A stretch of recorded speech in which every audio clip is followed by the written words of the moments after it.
Hi everyone, in this video I'd like to explore two examples of composing cycles in symmetric groups. So notice that the binary operation in my group, let's say in this example, is S4. I'm looking at the set of permutations of 4 integers, and the binary operation is cycle composition. It's not multiplication, it's cycle composition. And you'll see the notation for that as a little open circle. All right, let's talk about what that means and go through an example very carefully. So first of all, suppose I gave you 2 elements in S4. And again, I'm taking integers 1, 2, 3, 4, and I'm shuffling them around. I'm permuting them. I'm letting them move. And I'm telling you how they're going to move. I'm telling you who I'm going to assign to who. So in sigma, I've given you an element in S4 called sigma. And sigma looks like the following. So I'm going to draw a little arrow diagram representing what sigma means. Sigma is a cycle 1, 2, 3. So what this means, this is like secret code for 1 goes to 2. And I'm putting a vertical bar on that arrow because this is elements. Element 1 is going to element 2. Integer 1 is going to integer 2. Second, this 2 to 3 means 2 moves to 3. 3 goes to 1. And 4 is unchanged.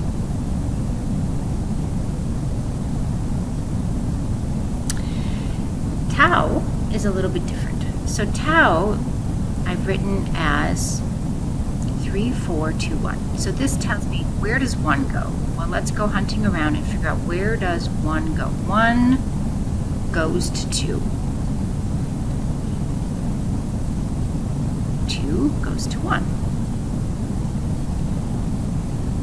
3 gets set to 4, and again 4, it's the end of this little 2 cycle. When you get to the end, you loop back around to the beginning, and that's where you know that you go. So 4 gets mapped to 3. Alright, so that's what's going on for sigma tau. Now, suppose we want to figure out sigma composed with tau. Let's talk about composition. I'm going to go back to precalculus for a moment. If I asked you, hey, f of x equals x squared and g of x equals sine of x, and I said, hey, go figure out for me f of g of x. You wouldn't tell me this is multiplication of functions. That's a totally different deal. And multiplication usually is commutative. For example, we can go left to right. But function composition, you would say, no, actually, you write this as f composed with g, and you're working on the inner little function first. So you start here.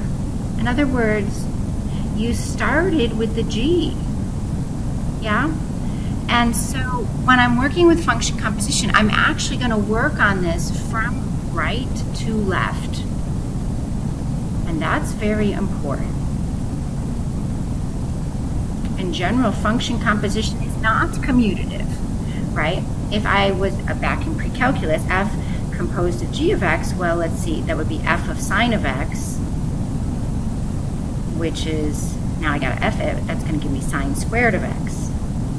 And if you did the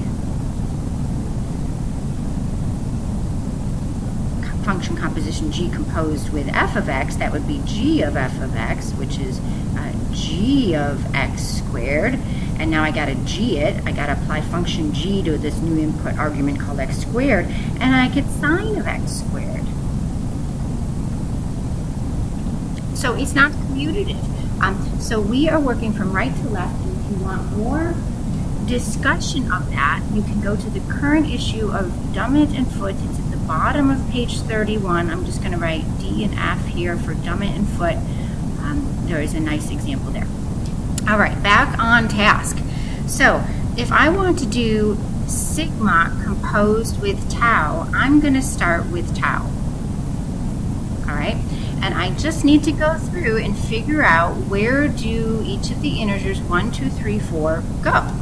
So I'm going to write them down. I need to know where 1 goes, 2, 3, and 4. And we just have to trace it through. I know I'm making this sound simple. It's not simple. But we just have to trace it through to see where everything's going. So here I go. I'm going to go with 1. So let's see. I'm looking at my cycles. You can also look in the arrow diagrams if you prefer. But 1 gets mapped to 2. Right? That's what happened in tau. And then 2 got mapped to 3. So what went in was a 1, and at the end of the day, what comes out is a 3. Okay, let's do another one. Where does 2 go? 2, starting with tau, I'm starting on the right. Where does 2 go? 2 goes to 1. And now over in sigma, 1 gets mapped to 2. So in went 2 and out came a 2. 2 didn't move. I highly recommend you pause the video right now and try to figure out 3 and 4 on your own. I'll keep going, but this would be a good place to pause and see if you understand the concept. All right, I'm just going to use a different color here so we can kind of see where things are going. So 3, where does 3 go? Well, I'm starting with tau. 3 goes to 4. 4 didn't move. So 3 went to 4. And if there's any justice in the universe, I'm hoping that 4 goes to 1. Otherwise, I've made a mistake somewhere.